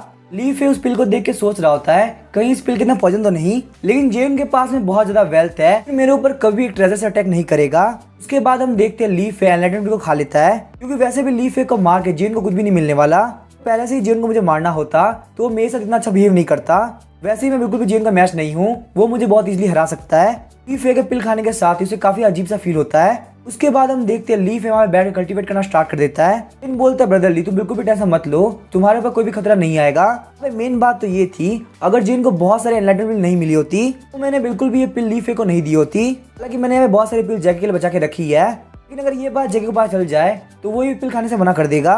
20 मिनट बाद हम देखते हैं लीफ की कल्टीवेशन कंप्लीट हो गई होती है, तो वहाँ पे काफी चिढ़ रहा होता है कि आखिर उसने जेन को शक क्यों किया, उसे बहुत पहले ये पिल खा लेनी चाहिए थी। फिर बोलता है जेन तुमने मेरी काफी हेल्प करी है, फ्यूचर के अंदर मुझे कोई भी मौका मिलेगा तो मैं पक्का से फेयर को लौटाऊंगा। उसके बाद हम देखते हैं जेन पूछता है ब्रदर ली आखिर तुम कौन से वर्ल्ड से आते हो। लीफ बोलता मैं हेवनली फायर रिलम से आया हूँ। इनको वहाँ पे कुछ भी पता नहीं चल रहा होता क्योंकि उसने आज से पहले हेवनली फायर रिलम के बारे में बिल्कुल नहीं सुना था। जेन बोलता है मैं यहाँ पे मिस्टीरियस हेवन रिलम से आया हूँ। लीफ को काफी शर्म आ रही होती है क्योंकि जेन यहाँ पे हेवनली फायर रिलम के बारे में नहीं जानता। लीफ ने पहले सोचा था कि शायद से वो दोनों सेम रिलम से आते हैं, ऐसा होता तो उसके लिए जेयून से बॉन्ड बनाना काफी इजी होता। चलो कोई बात नहीं, लाइफ के अंदर इतने कोइंसिडेंस होना बिल्कुल भी पॉसिबल नहीं है। थोड़ी देर बाद वो लोग देखते हैं वहाँ पे कोई चीज बहुत ज्यादा चमक रही है। चीजों को देखने वाला ली फे काफी स्पीड से आगे बढ़ने लगता है, क्योंकि ली फे ऑलरेडी इस वर्ल्ड के अंदर आ चुका है, इसीलिए उसे पता ये क्या चीज है। ली फे बोलता है, ब्रदर जेयून हमारी किस्मत काफी अच्छी है, यहाँ पे कम से कम 200 लो ग्रेड के स्पिरिचुअल क्रिस्टल है। ली फे वहाँ पे माइनिंग स्टार्ट कर देता है। वही हम देखते हैं जेन को काफी शौक लग रहा होता है। जेन बोलता है 200 क्रिस्टल तो काफी कम होते हैं, काम करो ब्रदर ली, तुम यहाँ पे सारे क्रिस्टल रख लो। ली फे बोलता है, ब्रदर जेयून अगर तुमको यहाँ पे कोई भी चीज नहीं चाहिए आखिर तुम हेवनली लॉर्ड बैटलफील्ड के अंदर क्यों आए। जेयून बोलता है, मैं बस यहाँ मजे करने के लिए और अपने पैसे को खर्च करने के लिए आया हूँ, मेरे पास बहुत यार रेयर और प्रीशियस ट्रेजर है, इसीलिए मुझे ये हेवनली लॉर्ड बैटलफील्ड इतनी कुछ खास नहीं लग रही। जेयून को ऐसा बोलता हुआ देख के ली फे काफी परेशान हो गया होता है। आखिर यहाँ पे किसी के पास में इतना पैसा कैसे हो सकता है कि उसे हेवनली लॉर्ड बैटलफील्ड कुछ खास ना लग रही हो। ली फे बोलता है, ब्रदर जेयून अगर आप यहाँ पे खर्च करने के लिए आए हैं क्यों ना हम लोग हेवनली लॉर्ड सिटी के अंदर चले। जेयून बोलता है, आखिर हेवनली लॉर्ड सिटी क्या होती है। लिटिल फे बोलता है, हेवनली लॉर्ड सिटी ये इस बैटलफील्ड की सबसे कमाल की जगह है, वहाँ पे बहुत सारे ट्रेजर, रिसोर्सेज और कल्टीवेशन टेक्निक है। अगर आपके पास में बहुत सारे पैसे हैं तो आप वहाँ पे कुछ भी खरीद सकते हैं। ऐसे बंदे जिनके पास बहुत सारा पैसा है वो जगह उनके लिए बिल्कुल बेस्ट है। इस सिटी को यहाँ पे हेवनली लॉर्ड के लॉज चलाते हैं, इसीलिए ना ही यहाँ पे कोई कॉन्फ्लिक्ट होता है और ना ही कोई चोरी होती है। लेकिन हेवनली लॉर्ड सिटी के अंदर एंटर करने के लिए आपके पास हेवनली लॉर्ड टोकन होना चाहिए। मेरे पास यहाँ पे एक टोकन है, लेकिन इसकी हालत से आप एक दिन के लिए जा सकते हो। जेयून बोलता है, ब्रदर ली आखिर तुम्हारे पास कहाँ से आया। ली फे बोलता है, मुझे यहाँ पे ये टोकन ड्रीम्स के अंदर मिला था, हालांकि मैं भी वहाँ पे उस सिटी के अंदर जाना चाहता था, लेकिन उस सिटी के अंदर जो भी चीज है वो काफी महंगी है, तो इसीलिए मैं उसको अफोर्ड नहीं कर सकता। तुमने मुझे यहाँ पे एनलाइटमेंट बिल दी है और मुझे पता भी नहीं कि हम वापस मिलेंगे या नहीं, इसीलिए मैं तुम्हें गिफ्ट के तौर पे हेवनली लॉर्ड टोकन देना चाहता हूँ। जेन बोलता है, 1 मिनट रुको, मैं यहाँ पे कोई भी चीज ऐसे नहीं लेता, मेरे पास एनलाइटमेंट बिल की एक बोतल पड़ी हुई है, तुम इसको ले लो। एनलाइटमेंट बिल की बोतल पाके ली फे काफी खुश हो गया होता है। उसके बाद हम देखते हैं जेन अपना ब्लड उस टोकन के ऊपर गिराता है, इसी के साथ ही जेन को वहाँ पे क्लाउड ने घेर लिया होता है। इसी के साथ हम देखते हैं जेन वहाँ से गायब हो गया होता है। ली फे काफी खुश होता है, बोलता है, मैंने यहाँ पे एक टोकन जेन को दिया जो कि मेरे लिए बिल्कुल वेस्ट था और उसके बदले मुझे यहाँ पे 13 एनलाइटमेंट बिल मिली जो कि मेरे लिए काफी वैल्यूएबल है। हम देखते हैं जेन टेलीपोर्ट होकर एक जगह पे गिर गया होता है, लेकिन जब वहाँ पे हेवनली लॉर्ड सिटी को देखता है तो काफी मॉडर्न सिटी की तरह लग रही होती है। अगर यहाँ पे जेन लोगों का कपड़ा नहीं देखता तो उसे लगता है वो अपने रियल वर्ल्ड में आ चुका है। जेन बोलता है, ये सिटी मुझे काफी घर की तरह फील हो रही है, लेकिन वहाँ पे बाकी सारे कल्टिवेटर जेन को काफी कम समझ रहे होते हैं, क्योंकि यहाँ पे की एक्टिवेशन रीलन के बंदे का कोई भी काम नहीं है, वो यहाँ से एक भी चीज खरीद नहीं जा पाएगा क्योंकि यहाँ की सारी चीज काफी महंगी है। अचानक से हम देखते हैं जेन साइड में देखता है, वहाँ पे 2 सुपर सीएन फाइट कर रहे होते हैं। जेन बोलता है, ऐसा लग रहा है मैं यहाँ पे ड्रैगन बॉल देख रहा हूँ, वैसे यहाँ पे मुझे बोला गया था कि हेवनली लॉर्ड सिटी के अंदर कोई भी फाइट नहीं कर सकता, तो आखिर ये यहाँ पे क्या हो रहा है। तभी वो बाजू वाला बंदा बोल रहा होता है, ये लोग यहाँ फाइट नहीं कर रहे हैं, ये लोग बस जोर जोर से बात कर रहे हैं। जेन वहाँ पे उस बंदे को देख के बोल रहा होता है, आखिर तुम कौन हो। वो बंदा बोलता है, क्या तुम इस कार के अंदर बैठना चाहते हो, इसके लिए तुम्हें यहाँ पे 5 हेवनली लॉर्ड पॉइंट देने होंगे। जेन बोलता है, इसका मतलब तुम एक कैब ड्राइवर हो। आखिर ये हेवनली लॉर्ड पॉइंट क्या होते हैं। वो बंदा बोलता है, क्या तुम्हें नहीं पता आखिर हेवनली लॉर्ड पॉइंट क्या होते हैं, इसका मतलब तुम पक्का से यहाँ पे नए होगे। यहाँ पे मेरे टाइम काफी वेस्ट कर दिया। इसी के साथ वो काफी स्पीड से निकल जाता है। जेन बोलता है, मैं तो बस यहाँ सिंपल सा क्वेश्चन पूछ रहा था, आखिर तुम यहाँ पे इतना गुस्सा क्यों हो गए। उसके बाद हम देखते हैं जेन वहाँ पे हेवनली लॉर्ड बैंक के अंदर आ गया होता है कि शायद से वो यहाँ पे हेवनली लॉर्ड पॉइंट को एक्सचेंज कर सके। जेन के एंटर करने के साथ ही वहाँ पे वो लोग उसको ग्रीट करते हैं। जेन बोलता है, क्या आप लोग के पास में हेवनली लॉर्ड पॉइंट है। अब एक स्टाफ मेंबर होता है जिसका नाम होता है मनी टाइगर, तो पता चल जाता है कि जेन हेवनली लॉर्ड सिटी के अंदर नया है, लेकिन फिर भी वो जेन को बिल्कुल भी कम नहीं समझता। मनी टाइगर बोलता है, हेवनली लॉर्ड सिटी के अंदर टॉप ग्रेड का स्पिरिचुअल क्रिस्टल एक हेवनली लॉर्ड पॉइंट के बराबर होता है। अगर तुम्हें यहाँ पे सिटी में कुछ भी खर्च करना है तो तुम्हें हेवनली लॉर्ड पॉइंट चाहिए होंगे। जेन सोचते तो काफी सस्ता है, तुम लोग को ये बात मुझे पहले बतानी चाहिए थी। उसके बाद जेन का ध्यान मनी टाइगर के बैच के ऊपर जाता है, इसके ऊपर लिखा होता है कि वो एक अटेंडेंट है और ये यहाँ पे वाटर स्पीड रीलन से आता है, साथ ही में ट्रिबुलेशन रीलन का बहुत ही पावरफुल कल्टीवेटर है। मनी टाइगर को वहाँ पे काफी एम्बेसमेंट फील हो रही होती है क्योंकि यहाँ पे ट्रिबुलेशन रीलन का बंदा एक की एक्टिवेशन रीलन के बंदे को अटेंड कर रहा है। इस बात को देख के सारे लोग मेरे ऊपर काफी हंस रहे होंगे। मुझे यहाँ पे जल्द से जल्द बहुत सारे हेवनली लॉर्ड पॉइंट कमाने हैं, तो मुझे यहाँ पे इस बात से कोई फर्क नहीं पड़ता कि आखिर मुझे किसको अटेंड करना पड़ता है या नहीं। जेन बोलता है, ब्रदर मनी टाइगर आप अपना टाइम काफी वेस्ट कर रहे हो। मनी टाइगर बोलता है, क्या तुम्हें नहीं पता कि आखिर सही से बात कैसे करते हैं। जेन की बातें मनी टाइगर काफी चुप रही होती है। जेन बोलता है, क्या तुम्हें यहाँ पे कल्टीवेट नहीं करना, और रही बात स्पिरिचुअल क्रिस्टल की तो वो तुम्हें हेवनली लॉर्ड बैटलफील्ड के अंदर मिल जाता। जेन की बातों का मनी टाइगर के पास में कोई भी जवाब नहीं होता। मनी टाइगर काफी गुस्सा हो गया होता है, लेकिन अपने गुस्से कंट्रोल करते हुए बोलता है, जेन तुम यहाँ से जा सकते हो। मनी टाइगर जैसे वहाँ से जा रहा होता है, जेन बोलता है, 1 मिनट रुको। मनी टाइगर को लगता है कि शायद जेन को वापस से परेशान करेगा, लेकिन जेन अपने पास से एक रिंग बाहर निकालता है जिसके अंदर 100 million top graded spiritual crystal होते हैं। जेन बोलता है, तुम यहाँ पे इन सारे क्रिस्टल को हेवनली लॉर्ड पॉइंट के अंदर चेंज कर दो। मनी टाइगर काफी खुश हो गया होता है और उस रिंग को लेकर एक्सचेंज की प्रोसेस स्टार्ट कर देता है। जेन बोलता है, ये सिटी मुझे यहाँ पे काफी इंटरेस्टिंग लग रही है, यहाँ पे बहुत सारे टोकन ले लूंगा और अगली बार अपने मास्टर को यहाँ पे लेके आऊंगा।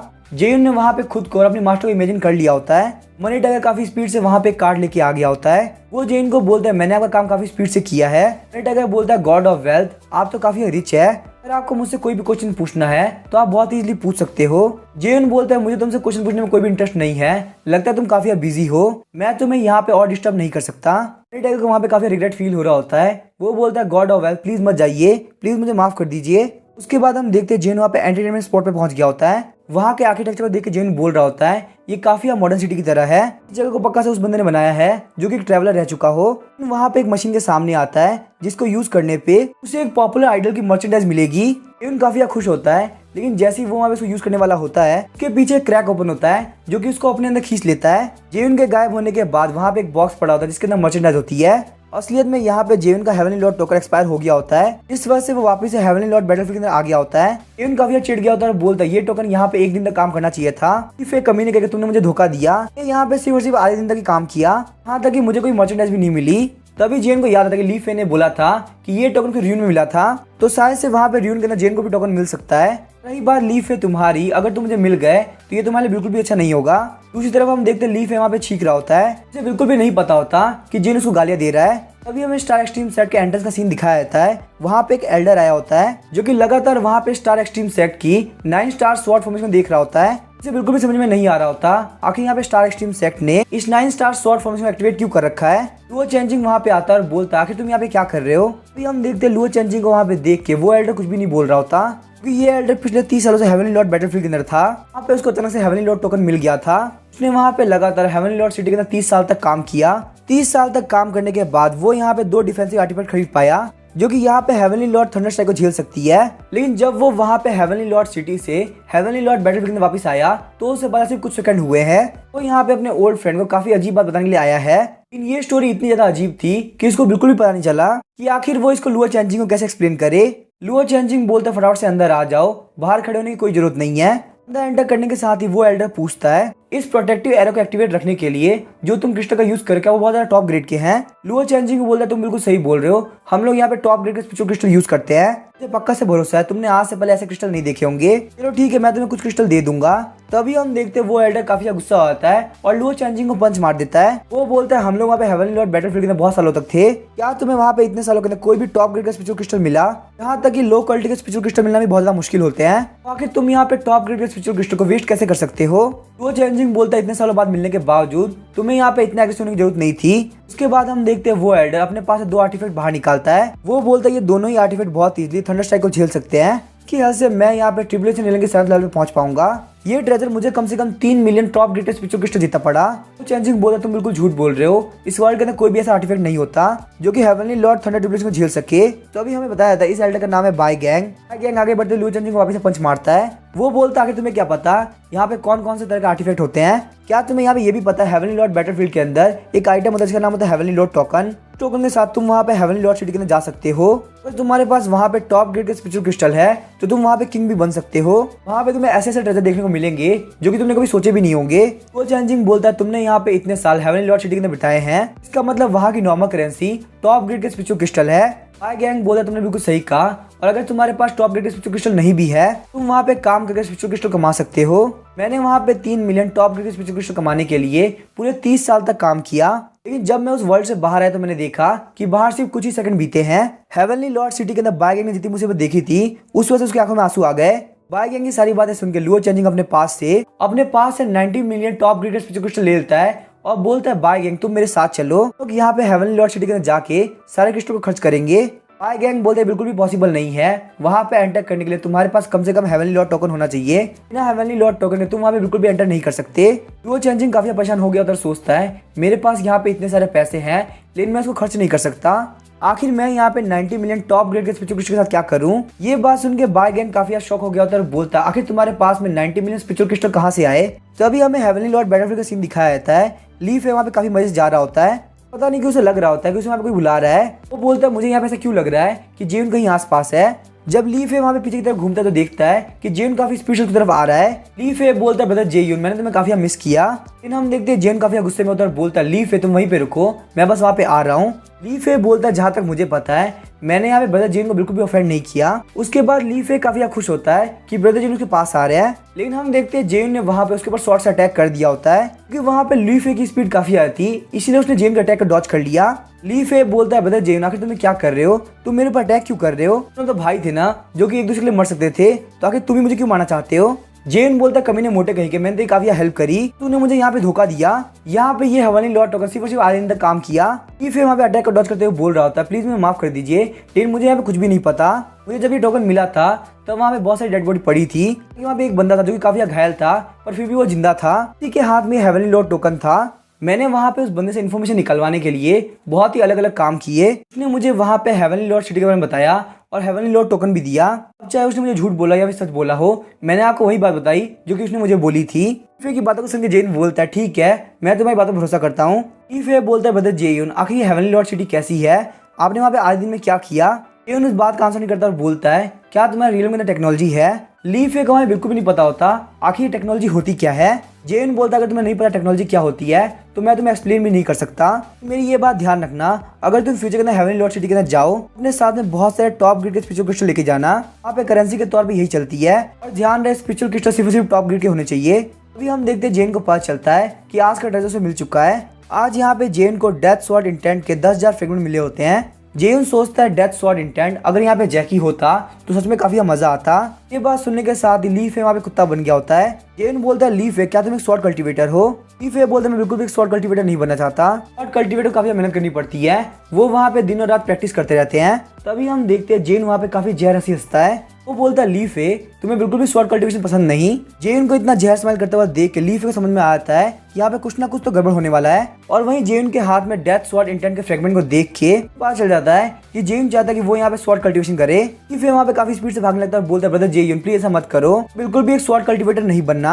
लेकिन हम देखते हैं जेन वहाँ पे उसे एक एक करके स्वॉर्ड इंटेंट खिलाने लगता है। लीफ वहाँ पे रोते हुए सारे स्वॉर्ड इंटेंट खा रहा होता है। हालांकि उसे यहाँ पे एक स्वॉर्ड कल्टीवेटर नहीं बनना, उसे यहाँ पे जेन को मना करने की हिम्मत बिल्कुल भी नहीं है। वो वहाँ पे लगातार खाना स्टार्ट रखता है। लास्ट पीस को खिलाने के साथ ही जेन ने वहाँ पे उसको 10,000 फ्रेगमेंट खिला दिए होते हैं। जेन का टास्क वहाँ पे कंप्लीट हो गया होता है। इस वजह से जेन को 5,800 स्पेंडिंग पॉइंट मिले होते हैं। ईफे बोलता है ब्रदर जेयून आपने मुझे इतना स्वॉर्ड इंटेंट खिला के गलत नहीं किया, बिल्कुल भी एक स्वॉर्ड कल्टीवेटर नहीं हूँ, ये मेरे किसी भी काम की नहीं है, क्योंकि मैं आपको यहाँ पे स्वॉर्ड चला के दिखाता हूँ। जैसे ही वहाँ पे एक स्ट्राइक लगाता है सामने की पूरी जमीन टूट गई होती है। ईफे वहाँ पे काफी शौक रह गया होता है के मुकाबले उसकी स्ट्रेंथ बहुत ही बढ़ गई होती है। ईफे बोलता है अगर मेरे मास्टर को पता चल गया कि मैं यहाँ पे इतनी अच्छी स्वॉर्ड कल्टीवेशन कर रहा हूँ तो वो मुझे पक्का से स्वॉर्ड कल्टीवेटर बना लेंगे। मैं यहाँ पे मेरा केयरफ्री लाइफस्टाइल बिल्कुल भी नहीं रख पाऊंगा। जेन बोलता है ब्रदर ली तुम्हें मुझे थैंक यू बोलने की जरूरत नहीं, ये सब तुम्हारे भाग्य के अंदर लिखा हुआ था और तुम्हारी किस्मत तुम्हें स्वॉर्ड इंटेंट की पीक पे लेके गई है। तुम बहुत इजीली किसी भी टाइम स्वॉर्ड हार्ट रीलिंग के अंदर ब्रेक थ्रू कर लोगे।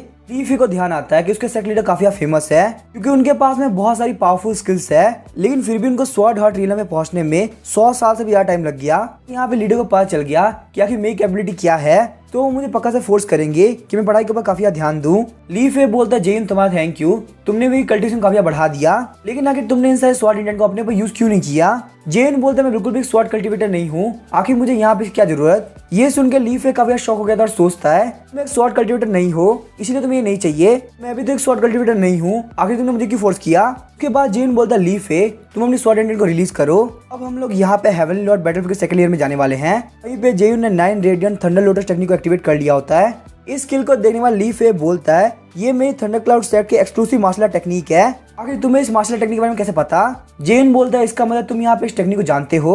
लीफे को यहाँ पे ये टेक्निक बिल्कुल सही से याद होती है। एक तरफ यहाँ पे लाइटनिंग है और दूसरी तरफ फायर स्पिरिचुअल रूट। इसे यहाँ पे ये टेक्निक सीखने के लिए 2 महीने तक मेहनत करनी पड़ी थी, तो बावजूद वो इस टेक्निक को नहीं सीख पाया। जेयून सोच रहा था स्टार एक्सट्रीम सेट के अंदर किसी को भी नहीं पता था कि आखिर ये मार्शल आर्ट टेक्निक कौन सी है। सब लोग को वहाँ पे यही लग रहा होता है कि इस हाई रैंक की मार्शल आर्ट टेक्निक को मैंने खुद से बनाया है। इसका मतलब यहाँ पे सिस्टम के पास में सिर्फ जियानटियान कॉन्टिनेंट का डाटाबेस नहीं है बल्कि अदर वर्ल्ड का डाटाबेस भी है।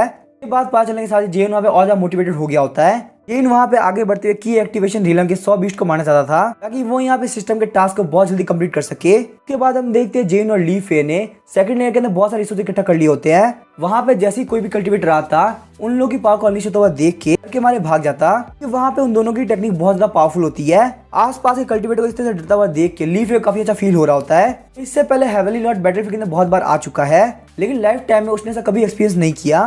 कोई मेरे खिलाफ यहाँ पे जाता है तो उसको बहुत बड़ी कीमत चुकानी होगी। ली फे बोलता है ब्रदर जेयून, आखिर आप वापस से हेवनली लॉर्ड बैटलफील्ड में कब आओगे, टाइम बता दो, मैं उसी के साथ वापस आऊंगा ताकि हम लोग वापस से मिल सके। जेन बोलता है हाँ मैं आऊंगा जरूर, लेकिन मैं जब भी नेक्स्ट टाइम आऊंगा मैं यहाँ पे थर्ड बैटलफील्ड में जाऊंगा।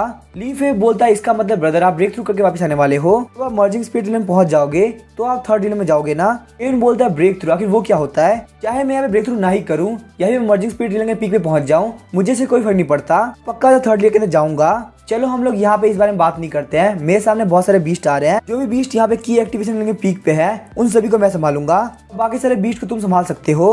उसके बाद हम देखते हैं जेयून आगे बढ़ते हुए अपने थंडर लोटस की टेक्निक को यूज करता है। जेयून के वहाँ पे अटैक करने के साथ ही बहुत ही बड़ा धमाका हुआ होता है, उस धमाके के साथ ही वो बीस्ट वहाँ पे मर गए होते हैं। ली फे बोलता है ब्रदर जेयून अगर आप यहाँ पे इतनी स्पीड से बीस्ट को मारोगे मैं तो यहाँ पे कुछ भी नहीं कर पाऊंगा। अभी हम देखते हैं जेयून ने वापस थंडर लोटस को एक्टिवेट कर दिया होता है। ली फे बोलता है ब्रदर जेयून आखिर आपका स्पिरिचुअल से कितना बड़ा है। पास के लोग जब देखते हैं कि ली फे वहाँ पे स्वॉर्ड का यूज नहीं कर रहा, तो उन लोग को लगता है कि वो काफी एरोगेंट हो रहा है, वो वहाँ पे बीस्ट को इस लायक नहीं समझ रहा कि वो उनके ऊपर स्वॉर्ड इंटेंट का यूज करे। एक के तो इतना मोटा लग रहा है लेकिन देखो कितना टैलेंटेड है, इसमें आप किसी बुक को उसके कवर से जज नहीं कर सकते।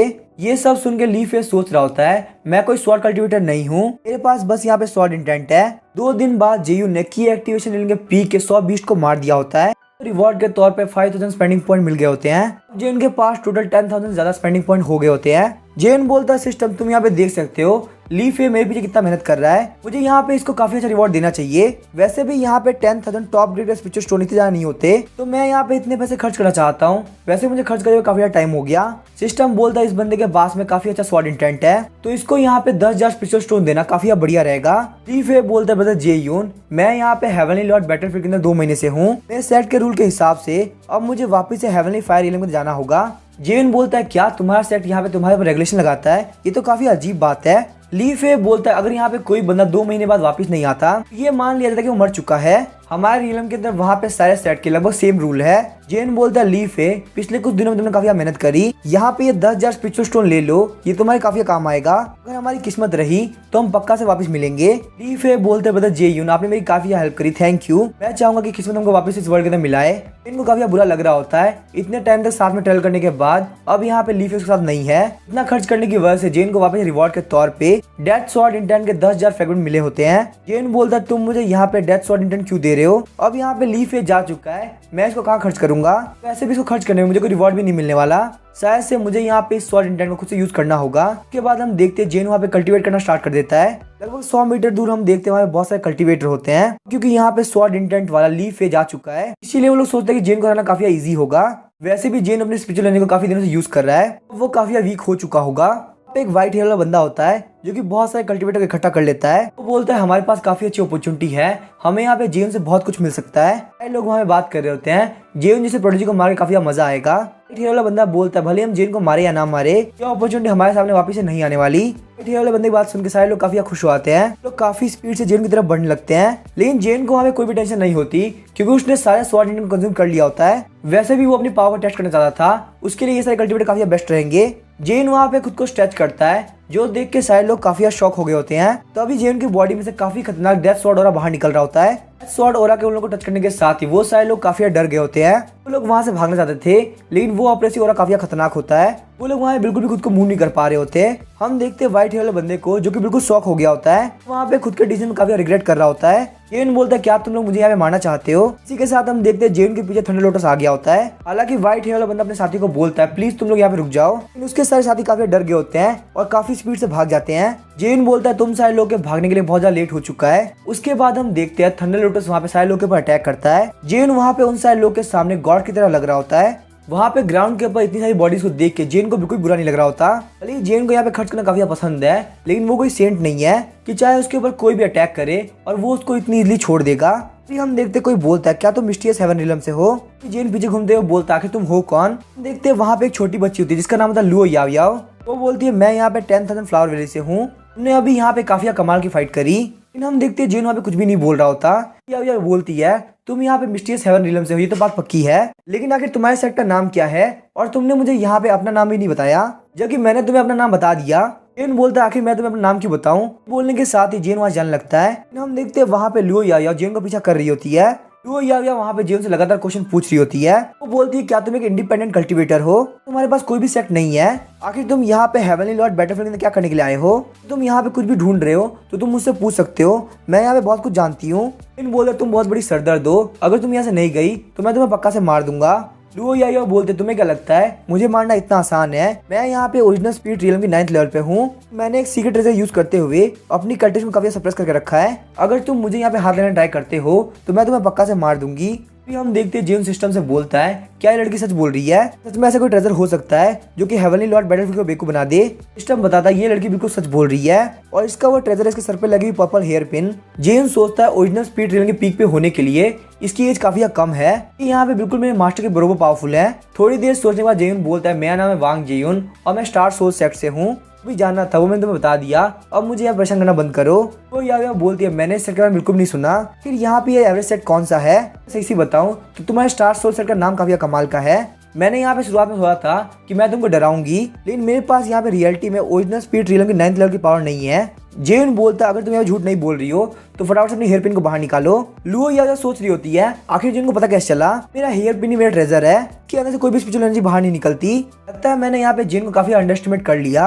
लुओ याओ बोलती है पहले मुझे तुम्हारे सेट के अंदर काफी इंटरेस्ट था, स्टार सोल सेट का नाम सुनकर मुझे लग रहा है कि ये बहुत ही छोटा सा सेट है, लेकिन तुम्हारे टैलेंट को देखते मैं चाहती हूँ कि तुम यहाँ पे स्टार एक्सट्रीम सेट को ज्वाइन कर लो। स्टार एक्सट्रीम सेट के बारे में सुनते ही जेन काफी शौक रह गया होता है। लुओ याओ बोलते अगर तुम यहाँ पे स्टार एक्सट्रीम सेट के अंदर आ जाते हो मैं तुम्हें पक्का से कोड डिजाइन बनाने में हेल्प करूंगी, क्योंकि यहाँ पे लुओ याओ ने पहले से कैलकुलेशन कर ली थी। जेन के पास में यहाँ पे 4 एलिमेंटल स्पिरिचुअल रूट है, वहीं इसका स्पिरिचुअल से भी बहुत ज्यादा बड़ा है, इसके पास बहुत ज्यादा पावरफुल स्किल्स भी है और इसकी स्वॉर्ड कल्टीवेशन कभी भी स्वॉर्ड हार्ट रियल में पहुंच सकती है, यहाँ तक कि फ्यूचर के अंदर ये हिडन ड्रैगन लिस्ट के टॉप 3 में पहुंच सकता है। इस टैलेंट को हम यहाँ पे बिल्कुल भी हाथ से नहीं जान दे सकते। तभी हम देखते हैं जेन वहाँ पे कुछ ना कुछ चीजें कनेक्ट कर रहा होता है। जेन बोलता है क्या तुम लुओ चेंची को जानती हो, लुओ याओ काफी शौक रह गई होती है, बोलती है क्या तुम मेरी सिस्टर को जानते हो।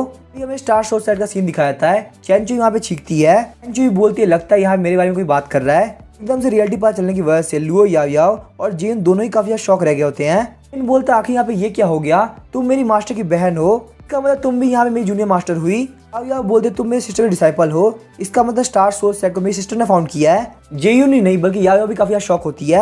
10 मिनट तक जेन वहाँ पे सारी चीज समझाता है।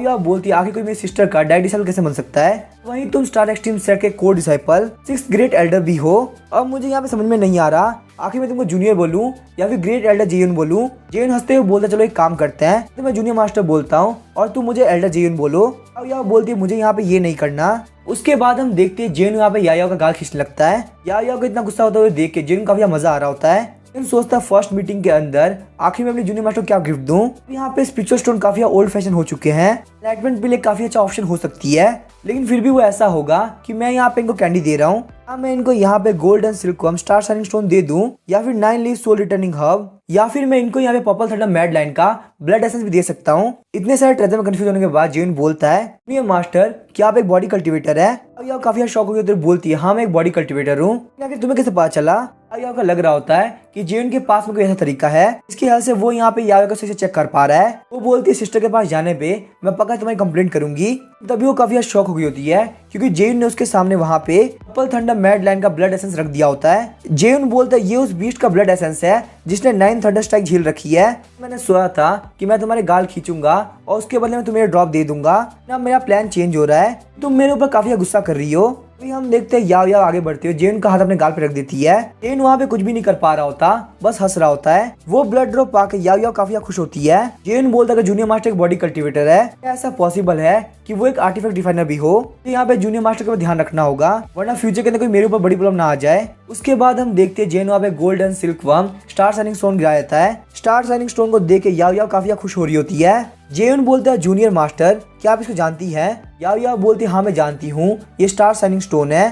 जेन बोलता है जूनियर मास्टर क्या आपको ये चाहिए। याओ अपने सही लाते हुए बोलती है हाँ मुझे ये चाहिए, लेकिन तभी हम देखते हैं जेन हंसते हुए स्टार शाइनिंग स्टोन को वापस से रख देता है। वो बोलता है मैं इस स्टोन को आपको नहीं देने वाला। याओ आगे बढ़ते हुए जेन के छाती के बाद धीरे धीरे मारने लगती है। जेन को यहाँ पे नहीं पता होता कि भले ही वो बच्ची हो लेकिन वो एक बॉडी कल्टीवेटर है। ये पंचेस की वजह से कुछ ही देर के अंदर जेन के मुंह से खून आने लगता है। इतनी जल्दी जेन के मुंह से ब्लड देखने के बाद याओ बोलती है फिर तुम जैसा वीक बंदा मेरी सिस्टर का डायरेक्ट डिसाइपल कैसे बन गया, आखिर तुम्हें स्टार एक्सट्रीम सेट ने ग्रेट एल्डर क्यों बनाया। जेन बोलता है ऐसा इसी वजह से हुआ क्योंकि मैं बहुत ज्यादा रिच हूँ, मैंने डायरेक्ट डिसेबल बनने के लिए तुम्हारे सिस्टर को 5 लाख हाई ग्रेड के स्पिरिचुअल स्टोन दिए और वहीं मैंने स्टार एक्सट्रीम सेट को 100 मिलियन टॉप ग्रेड के स्पिरिचुअल क्रिस्टल दिए ताकि मैं वहां का ग्रेट एल्डर बन सकूं। साथ ही में मैंने उनको 9 स्टार स्वॉर्ड फॉर्मेशन का एनहेंस वर्जन दिया।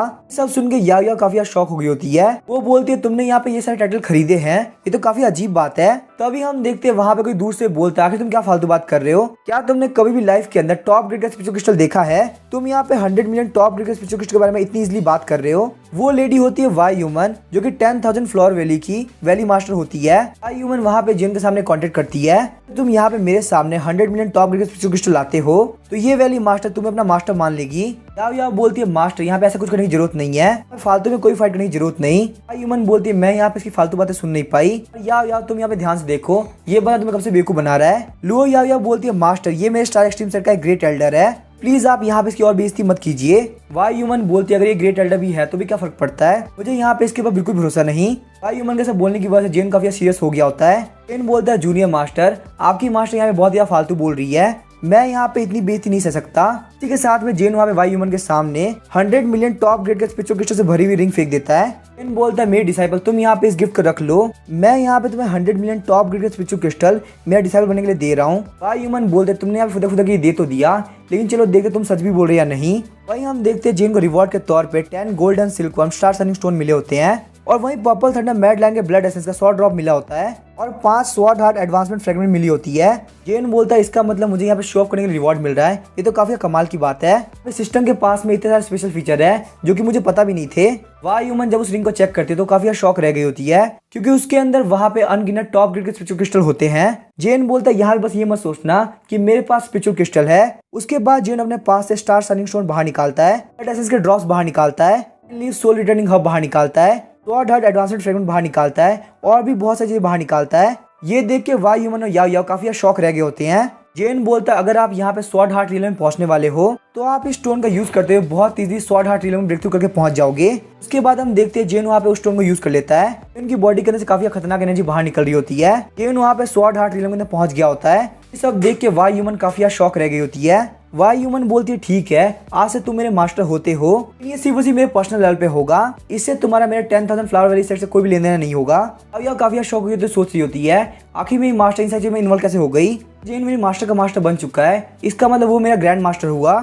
उसके बाद वाई ह्यूमन वहाँ पे जेन को कॉन्टेक्ट दे देती है, उसको मास्टर के तौर पे ग्रीट करती है। के साथ में सिस्टम बताता है आपको यहाँ पे एक नई डिसेबल मिली है, 100 घोस्ट एन्चेंटमेंट ग्रास मिलती है, विदर्ड सोल ट्विग की 100 ब्रांचेस मिलती है, वहीं 100 फायर पॉइजन फ्रेग्रेंस फ्लावर मिलती है और सोल बर्निंग बैम्बू वाटर के 100 पोर्शन मिलते हैं। सिस्टम बोलता है क्योंकि आपके पास में यहाँ पे डिसाइपल आ चुकी है, आप जितना इसके ऊपर खर्च करोगे उसके लिए भी आपको रिवॉर्ड मिलेगा। उसके बाद आपकी डिसाइपल जितना खर्च करेगी उसके लिए भी आपको रिवॉर्ड मिलेगा। जेन सोचता काफी कमाल की बात है, मेरे खर्च करने से मुझे फायदा होगा, यहाँ पे मेरे डिसाइपल के भी खर्च करने से मुझे ही फायदा होगा। सच में यहाँ पे सिस्टम के पास में काफी सारे हिडन फीचर्स है, मुझे यहाँ पे अपने अंडर में बहुत सारे डिसाइपल को रखना होगा तो मुझे यहाँ पे स्पेंडिंग पॉइंट कमाने में काफी फायदा होगा। अब इसके आगे क्या होगा वो हम नेक्स्ट एपिसोड में जानेंगे। वीडियो पसंद है चैनल को सब्सक्राइब करके वीडियो को लाइक कर देना। Thank you.